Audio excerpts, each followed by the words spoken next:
Evening, everyone. Thanks for coming.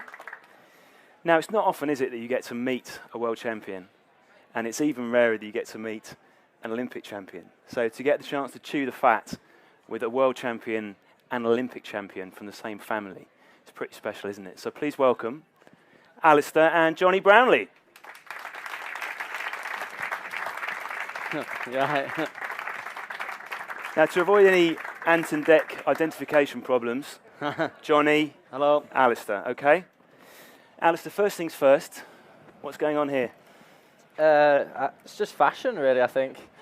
Johnny's a bit boring, just wearing two trainers, so I've got to outdo him at everything. So, no, I've got a bit of an injury in my ankle, and I've got told if I rest it for a long, long time in this boot, then hopefully it'll get better. So, I've done 5 weeks so far of rest, or relative rest in this boot, and I got 1 week left. So, I'm praying when I go back to see the doctor next week, it'll be all right. And Jonny, what have you been up to? So this is in theory meant to be a period of rest for you the last week, but I hear you've been resting in a very Brownlee way. We climbed Kilimanjaro. That was our rest period. But after the season, racing here in London, we took 2 weeks off, and I did some normal things for a while. I went around London, saw the sights, something I've never ever done before. And then we climbed Kilimanjaro right to the top. First question has to be, which of you got to the top first? It was definitely. Actually, I did actually. Actually, no, I did. Alistair was in a bit of a bad way at the top though, so I was more pushing him from behind. So he might have actually beat me, but he's close. But he went up in his boot, but it's an incredible experience. I'm not the kind of person who can sit around at home when I'm not doing anything. I have to go out and do things, and Kilimanjaro is a great holiday because you get up in the morning, you maybe walk for 4 or 5 hours, and then you sit down and there's nothing you can do. So it's great. I really enjoyed it, and it's something I've always wanted to do, and it's good. I camped near the top. I camped at 5,800 meters. I didn't sleep, but I camped there. So it's an amazing trip. Great stuff. Now, just to explain how the evening's going to work, we'll start off with a little chat with the lads and catch up with what else they've been doing this year and about their autobiography, Swim, Bike, Run, and then we're going to throw it open to you guys to ask whatever questions you want. So you can ask everything really, from their training to how they got to the top, how they feel about each other. They said they're going to answer all sorts of questions. So you can ask Jonny about his obsession with Richard III. Yeah. You can ask Al about his obsession with romantic comedies. Everything is on limits. So first of all, Alistair, you come into 2013 as Olympic champion, and then this year hasn't quite worked out as you would have hoped. Yeah, it's been a really, really tough year. I kind of wanted a bit more of a relaxed year after last year, 2012. It seems like a long time ago now. But, you know, obviously there was a lot of pressure. It was quite tough at the time, trying to peak for that one race at the Olympics. And you make lots of sacrifices, and sometimes those sacrifices are just not being able to do the races you want to do in that time. So this year I just wanted to race, really go out and do different things, get the chance to race abroad in some new places, run a 10K, those kind of things. And I was kind of in the process of doing that, and my ankle started hurting. And I kind of had the choice then. I saw some doctors and they're like, yeah, you can rest now for a few weeks in a boot. But I thought, if I do that, my season's over. So I might as well carry on and see what happens. And I kind of managed it through most of the year. But I knew I was getting a bit worse and a bit worse going through the year. And by the time it came to London, I knew I was in quite a lot of trouble, really. And I started the race just hoping that I was going to be all right. And I wasn't. For the first time ever, I didn't want it to be cold because I knew the cold would be really bad, and it was absolutely freezing, and struggled through the race, and that was it really. And now I'm just trying to get it better and hoping In a boot. Yeah, now he has got a boot on. Yeah, exactly. Now I've got a boot on. Now, Jonny, the last thing that a lot of people would have seen of you was the end to that somewhat epic grand final where you're going neck and neck with Javier Gomez. He's just pipped you, obviously not only to the race but to become world champion. Are you over that now? Is it still a source of anguish? It's still definitely a sore point because the World Series, as it works out, leading to that race, I've done 5 other races all around the world, and to come so close to becoming world champion, but so far was tough. And when you do a sprint finish like that, you ask yourself, what could I have done differently? Could I have started sprinting a little bit later, a little bit earlier, taking the final corner a little bit differently? And I can't change anything that. I can't change it all now, but it's tough to take when it's so close. But he beat me, fair and square, and I don't want to get beaten in a sprint finish again because it's tough to take. But You've got to just get over it, really.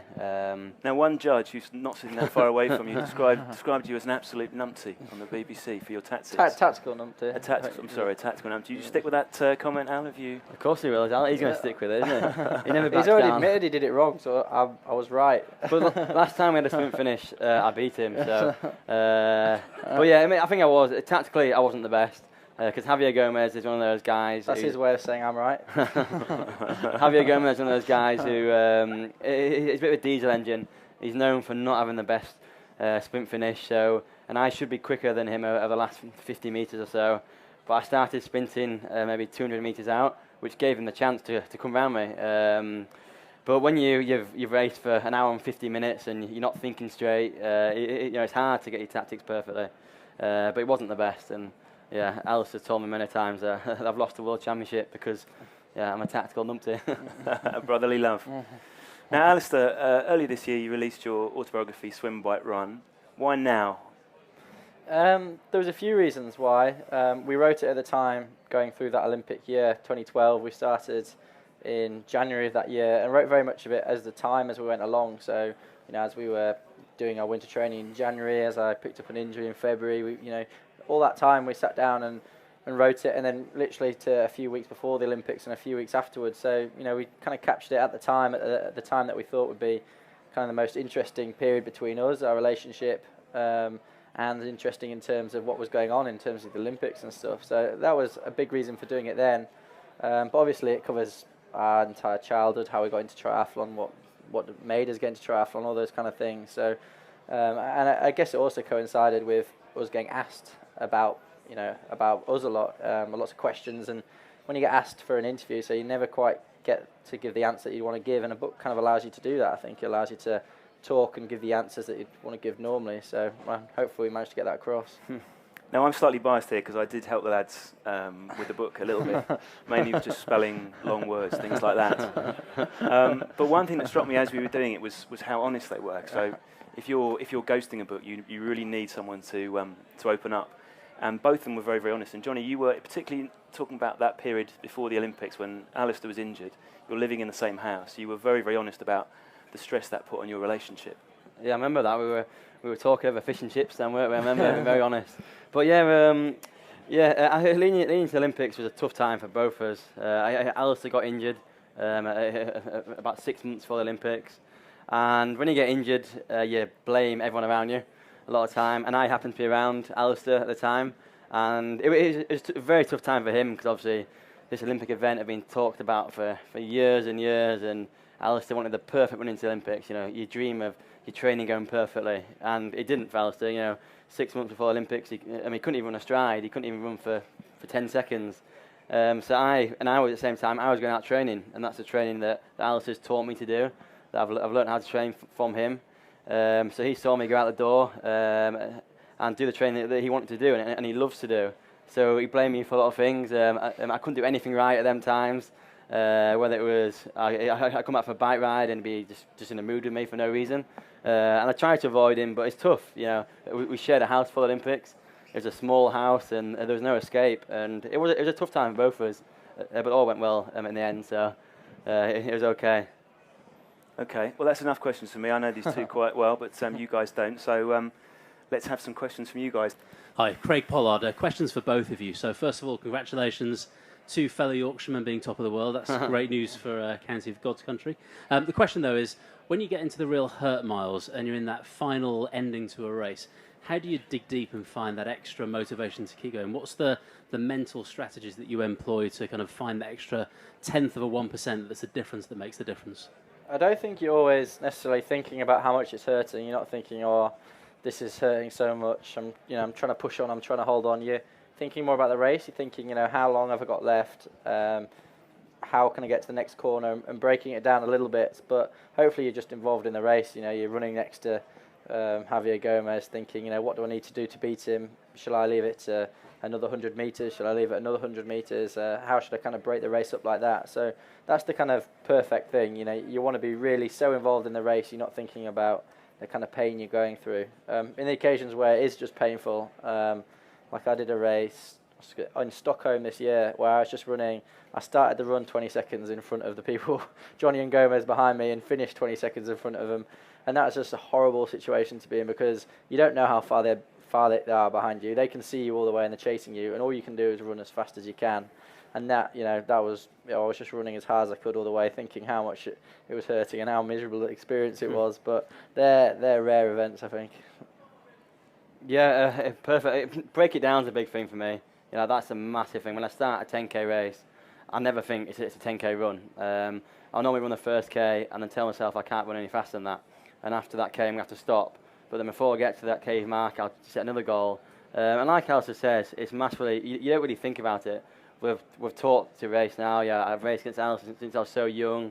And when I'm in the race, I do everything and to try and win the race. I don't normally think about the pain.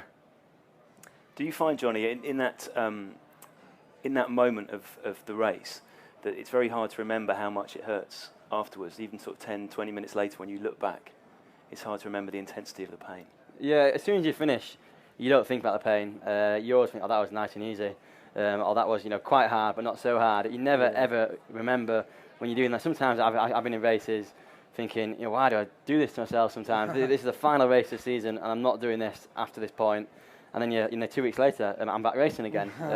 You do completely forget that, and that's a good thing, because sometimes it does hurt, and you don't want to think about that. And it's like training sessions as well.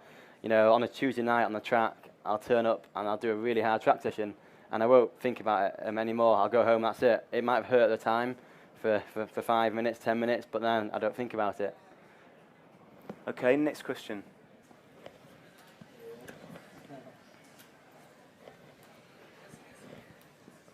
Here we go, over there. Question for you both, and my name's Menel. We just want to say, how much does your diet impact on your training? I mean, how do you work around that? Do you have a nutritionist, or do you have somebody who's always coaching you to eat properly and when to eat? Yeah, diet's quite important. We have nutritionists that we can access, but we don't really have someone who tells us exactly what to eat all day, every day. The actual nutrition that we do, it tends to be more performance nutrition, so what you eat in the run up to a race and what you ingest during the race, how much fluid, how much carbohydrates and salts in that fluid, gels, all those kind of things. But as far as every day is concerned, we just try and eat very normal, healthy, balanced diets, probably eat a bit more than most people because we're doing lots of exercise, and just try and eat slightly differently. So I try and eat a lot of protein, because I think protein is very important.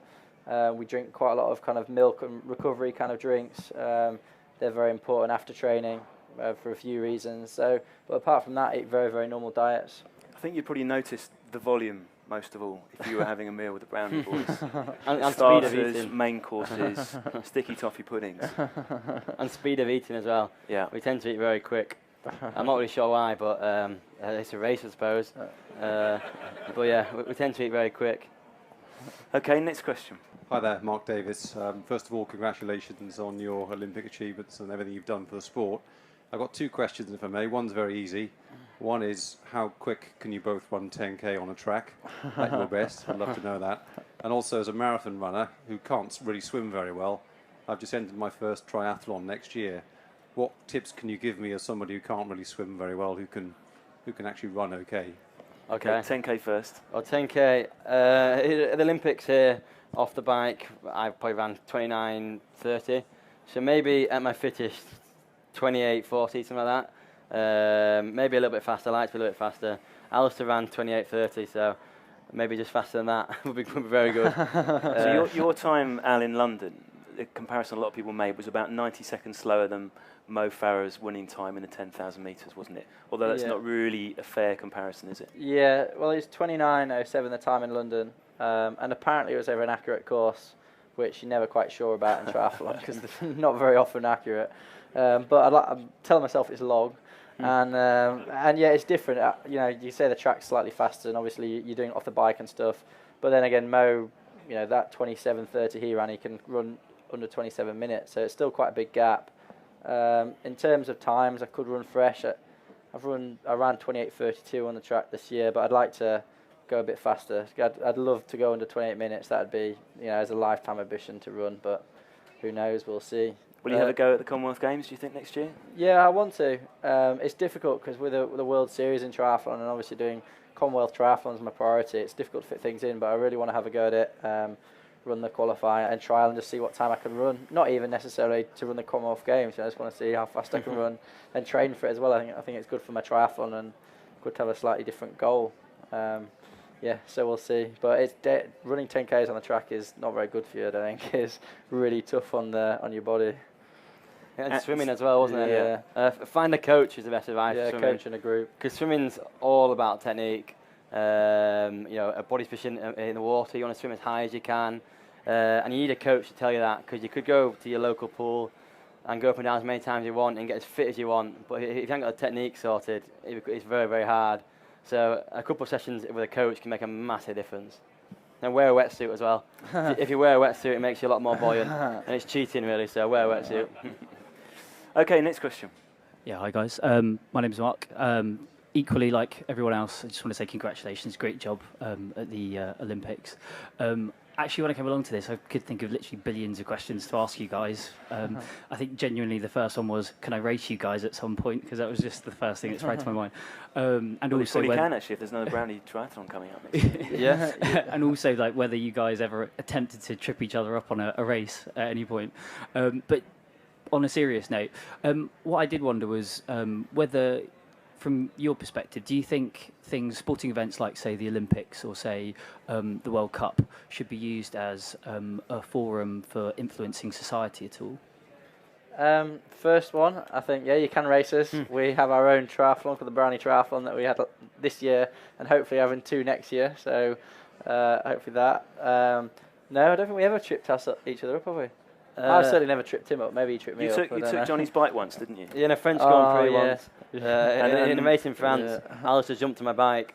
He got out of the swim, must have been just in front of me. It can't be that far in front. And I remember getting on my bike and thinking, these shoes are a bit big.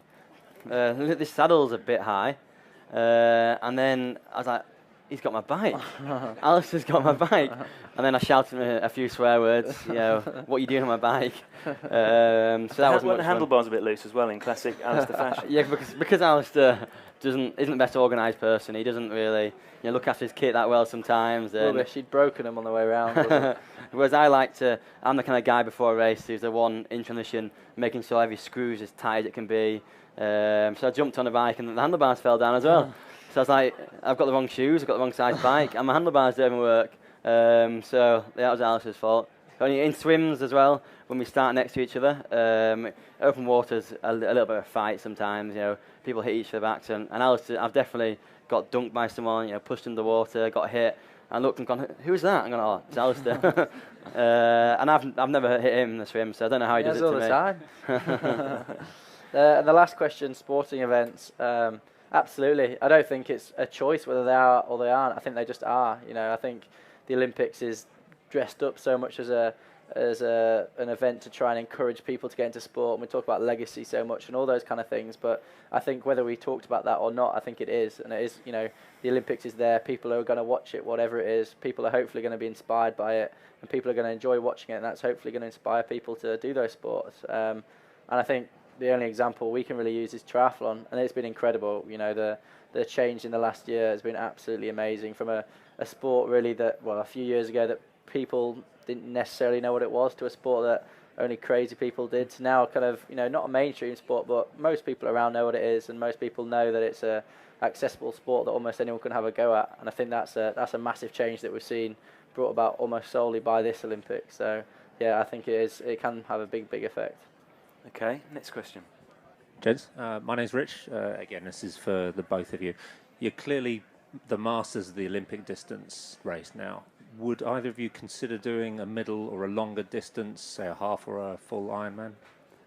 Yeah, definitely. I thought about it, but not for a while yet. The Rio 2016 is a massive aim for me. But then after Rio, maybe then. In Rio, I'll be 26 years old. So that's a good time to start going into long distance. But maybe I can race in 2020 as well, if I'm not too slow by then. But definitely, it's a part of the sport that I grew up watching, and I still watch now. And it's great to watch. It's so hard and it's a challenge. And I like that side of the sport, that it's just such a hard event to do. To compete over 7.5 hours, 8 hours is incredible. So yeah, definitely. Yeah, absolutely. I want to have a go at Ironman someday. I'm not sure when, but probably after the next Olympics, I think. We're ready to have a change of something else to have a go at. And yeah, like Jonny, we've been brought up following triathlon from being really young, and Ironman's one of those things, especially the World Champs, that's massive in triathlon. So yeah, I definitely want to have a go. And you've lived with a decent Ironman competitor as well, haven't you, Phil Graves? Yeah, we have. Yeah, Phil Graves is, what's his claim to fame? Oh, the world's youngest ever Ironman winner. And he's never done anything since. So but no, he's great. We lived with him for a while, and he's great to train with. And yeah, he's taught us quite a lot about Ironman. Although I think we taught him a lot more about training. So next question. Hi, James Norman. I've got 2 questions, one for each of you. Alistair, when you're doing the start of the swim, how do you cope with that tussle, and how do you keep calm and sort of measure your stroke and pull through? He just beats everyone up. And Jonny, how easy have you found it when you said that you learnt your training from Alistair. When you find bits of his training you don't like, how easy do you find it to disown those and sort of fashion your own training regime? Okay, Alistair, do you want to answer that? Yeah, answer your question first about the swim. I very much used to have like an attitude of, right, I'll dive in, I'll have my own bit of space. If anyone touches me, as long as no one touches me, it'll be all right. But if anyone touches me, I'll give them some trouble. But now, if anyone comes anywhere near me, I just nail them. So, yeah, it's tight, yeah, and you've got to kind of fight for your own bit of space, and it's really, really difficult to swim when you're fighting. So you want to fight for the minimum amount of time. You want to get out of that mess, and you want to just be able to swim in clear water. And neither of us are really very fast over the first 100 metres or so, so we never actually get clear. So, we tend to fight a lot till the first buoy, and we just have to hope that we get to the first buoy in a half-decent position. And after that, you can really use the next 200 or 300 metres to move up, because people tend to go really, really hard for the first 200, 250 metres to that first buoy, and then there's a real lull in the race, and then we can use that to move around people. And hopefully we can, otherwise I'm in a bit of trouble. Alistair, I'm sure there's a lot of people here who've done triathlons and have experienced the madness of an open water start of an open water swim. What advice would you give them about dealing with the insanity of the first few minutes when you feel like you're in a washing machine? Yeah, I think it's important. Obviously swimming hard, you want to start hard, but you definitely don't want to start too hard, because it's very easy to be in a lot of lactic debt and struggle after those first 3 or 4 minutes. So pacing is very, very important. That's the first one. I think the second one is just stay relaxed and stay calm. If you're getting a bit of a tussle, just try and move away. And if you can't move away, sometimes it's even worth slowing down. Sometimes I slow right down and go around the other way of someone. So that's very important. Be able to breathe to both sides. Sometimes if you're breathing to your right and it's wavy to that side because someone's very close, start breathing to your left. That's good. And always keep an eye on where you're going as well, because that's important. You don't want to end up miles off course. And just because someone else is taking it off course. So, yeah, I think that's important as well. Okay, Jonny, well, your question there about adopting bits of Al's training and not liking some of it, I know it has been the source of some contention between the two of you, that Al thinks that you just copy his training. Yeah, well, that's a massive thing. I think the problem is I haven't adopted my own training because Alistair, the older brother, the more confident one, the one who would go out for massive rides when coaches told him not to. When he was 14 years old and going out for 4-hour rides, and the coach is like, "You're 14 years old, you shouldn't be riding that far." He was the one who went, "No, I'm going for it." So I'm the one who's kind of followed behind and copied that. I never really formulated my own training, and that's something that I think if I'm going to make the step over the next few years, I need to find out what training suits me, because Alistair's developed himself what training suits him just by trial and error, whereas I've just followed him behind and then kind of copied his training. Which so makes logical sense to a certain point, doesn't it? Because say, for example, Alistair's running through the Meanwood Valley in Leeds. It makes no sense you running through Headingley. There will be a logic behind a lot of his training. It will also make sense for you. Yeah, well, a lot of it's logical, like you say. If Alistair's going for a run, then I might as well go with him. And if he's going to run for 70 minutes, then there's no point me going out for longer or shorter. You might as well go together. Then our hard sessions as well, there's no point training separately. We might as well do it together. But it's something that definitely I'm going to have to think about over the next few years, is coming up with my own training and seeing what works for me.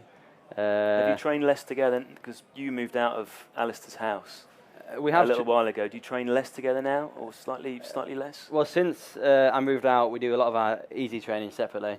It runs where there's no point meeting up for 30 or 40 minutes. We do that separately. But last year was a strange year because Alistair was injured for pretty much all the time, and I was injured for the first few months. So in the whole of 2013, I think we did about 2 hard run sessions together, which is completely unheard of for us. Cause we normally lead into the Olympics. We train together consistently for 10 weeks. Every single session together. So last year was a very interesting, a different year for that, and I didn't enjoy it, to be honest with you. I like training with Alistair because it pushes me on in training. When I turn up to the track and it's a cold night, I've got someone to follow, someone that I can push and race against, and it pushes me on rather than me turning up there you're by myself.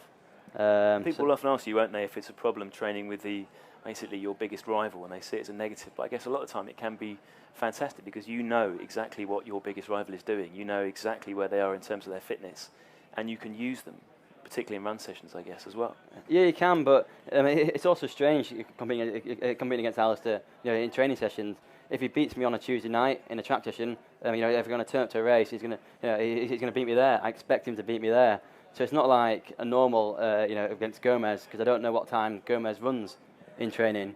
So when we turn up to a race on a Saturday, I have no idea. Maybe I can beat Gomez, maybe I can't. But with Alistair, I know every single time he does, how fit he is. So it's weird for us, having that. And it's a strange situation. Good question. Okay. Hi, my name's Alex. Just picking up on that about the training together and the rivalry. There was a bit of speculation before the Olympics about, if you were involved in a sprint finish. You mentioned earlier living together, very close. Was there a conversation? I'd be fascinated to know. And a second separate question would be, when you're racing around Hyde Park and madness of the Olympics, do you ever have any moments of clarity where you pick people out in the crowd, or anything that amuses you, or are you just too focused on the intensity of the racing?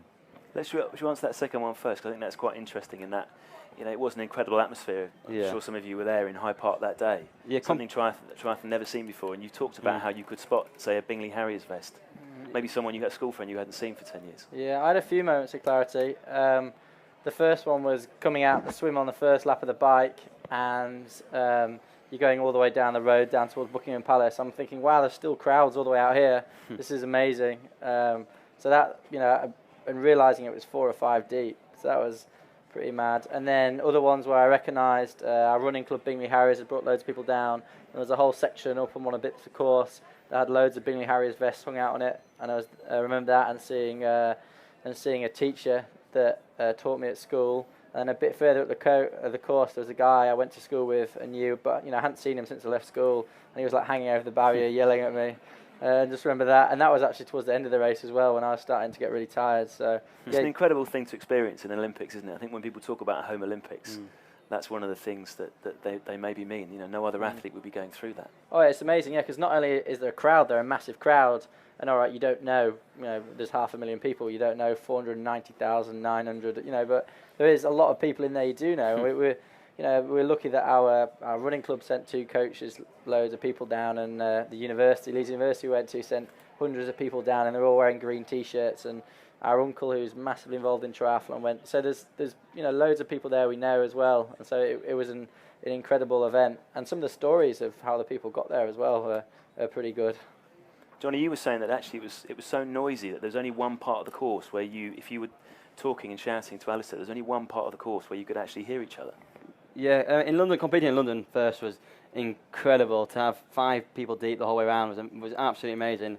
And like you say, there was only one bit of the course where we could hear each other, and the rest of the way around. I remember at the first lap of the bike, we tried to talk to each other throughout the whole course, and it wasn't worthwhile. My ears were just buzzing from the crowd. It was incredible. And then there's one section that lasted about 5 seconds where we could talk about things. And when I got my penalty, we talked about that. There's a few swear words going on then as well about my penalty. But again, that was weird because the whole way around, again, I knew that I couldn't talk to Alistair until we hit this section again, and then we try and talk, and again. So it's weird. Like you say, picking people out in the crowd. I remember picking out a school teacher, and I remember my school teacher's voice being recognised. Because when you're at school, you get shouted at for doing, I don't know, not being tidy or something, or being late. And I remember this games teacher, and just picking his voice out. just been a weird moment of I'm back at school again. Because the whole Olympics, the crowd was so loud and so different to anything we experienced before that it was just incredible. And that first, about the sprint finish, we never talked about it seriously. We talked about it as a joke, like, I was like, oh, Jonny, if I'm beating you and I wait for you, will you sprint past me at the end? And Jonny was like, well, if I'm beating you, I'm not going to wait for you because you'll just do me anyway. So. Had you been told that you couldn't do the classic arm in arm? They would separate you on a photo finish. We got told we couldn't do it at any World Series racing. We got told we'd get separated on a photo finish and we'll get done for race fixing. Did you not consider just going for the handhold in the last minute, just lunging to nick him? Well, I kind of thought that I'd probably beat him, so I was only going to lose out of that. But no, I think the reality of it was that if we were that close, we'd be sprinting headlong down there and probably trying to trip each other up. But yeah, it would never have occurred. Okay, next question. Hi, I'm Erin. I was wondering, what's the toughest triathlon you've ever done? Triathlons are funny. It's not only the course that makes them tough. I think the toughest course we've ever done was we both did a triathlon called the Helvellyn Triathlon, the Lake District, when we were really young. Jonny did it when he was about 15 or something, and he shouldn't have done it. And it takes like 4 hours, and you end up running up and down a mountain called Helvellyn. So that was a tough course. But actually, some of the toughest ones are when the races are really tough. So it was a tough race, like Stockholm this year that I raced in. That was a really tough race for me. And there's been loads of other ones. The race in London where I collapsed, that was a tough race. So it's funny what makes them tough sometimes. Jonny, your toughest race? And probably London last year here at the Olympics. When you collapsed at the finish? When I collapsed at the finish line. Because one thing going to Olympics I wanted to do is just try my hardest. I didn't want to cross that finish line knowing that I haven't given everything and then thinking later, what if I tried a bit harder? Maybe I'd have got bronze if I tried a bit harder because I came fourth or something. I didn't want that. So I was determined to give it everything in London, and I collapsed at the finish line afterwards, so that must have been pretty hard. So yeah, London was the hardest. Was there a point in that collapse where you found a doctor putting a thermometer in a slightly unusual place? Yeah, there was, yeah. All I'll say was it wasn't under your tongue, was it? No, it wasn't in my tongue, no, it's quite long as well. But I remember, the Olympic, finishing down the Olympic straight, and it'd been incredible, Olympic bronze medals, what I've always wanted. And then I collapsed afterwards, and then I wanted the whole thing to be over. I just lying on this hospital bed, thinking this Olympic medal ceremony thing's a bit rubbish, I should be on the podium now and enjoying myself, and you're doing what you see on TV with a flag around you, jumping up and down, I don't know, dancing around. Instead, I'm on this hospital bed with a thermometer up somewhere. And then the podium itself, I remember wanting to get down from the podium and not really enjoying it. So that was kind of a bit of a shame. So that was a very, very tough race. Okay, this chap here. Name's Brian. You're developing a bit of a reputation of getting a bit gobby on the bike leg and encouraging others along. Who have you heard this from, Brian? We've just seen it. Can you talk a little bit about what goes on tactically during the bike leg, and have you had any abuse back again? It's foreign languages, maybe. Yeah, maybe from some foreign people. I don't know. During the bike itself, we obviously want to make it a hard, pure race, and we like the tactics. We spend obviously a lot of time riding our bike 20 hours a week. So when it comes to a race, we want to use that. And we know that our advantage is we can get out the swim first and then bike hard, then people can't catch us. The weaker swimmers who might be the fastest runners in the world, but they can't catch us. So it suits our tactics. And I still don't understand to this day when you got someone who's not a fast runner, but was a good swimmer in that front bike pack, and they know they're not going to come in the top 10 unless they get that bike pack working. And we're some of the fastest runners anyway, so it's not always in our interest to do that, but we really want to do that because it's all about chance. And if there's only 8 people in that front bike pack, then obviously your chance of winning is a lot higher. So we try and get people to work, and the only way to do that is to normally shout at people. It's as simple, because you will get, if you just leave people there, they'll just sit on the back all day. But if you encourage people to work, then it normally works some of the time. Some of the time it works, some of the time it doesn't. And there's ways of doing it as well. You can shout to them, aggressive things, or you can just say, "Come on, it's in your interest. Just keep it going. Work hard for one more lap," or just come on, you can get a podium here, or you can get a top 5 here. So there are ways of doing it. Kind of shouting very often. Do you two think your characters change in the middle of a race, in terms of I guess how aggressive you can be? I changed completely. Yeah, I'm at home. I'm quiet. I'll never shout at anyone. But when I go to a race, something changes completely. It's quite scary sometimes actually. But yeah, I changed completely. Like I say, I never ever shout at someone outside racing. But when I start racing, I'll get quite aggressive. And other people are completely different. People in races aren't aggressive at all. Alistair gets aggressive like me.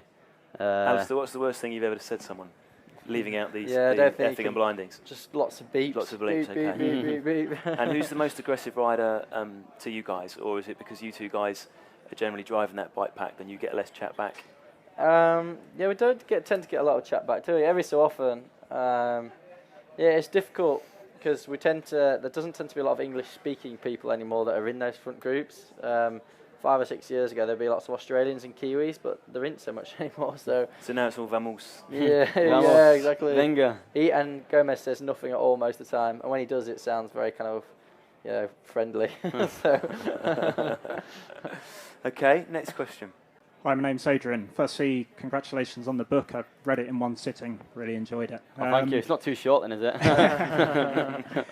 One thing you talked about in there was the 2012 selection policy and how you had Stuart Hayes in a Domestique role.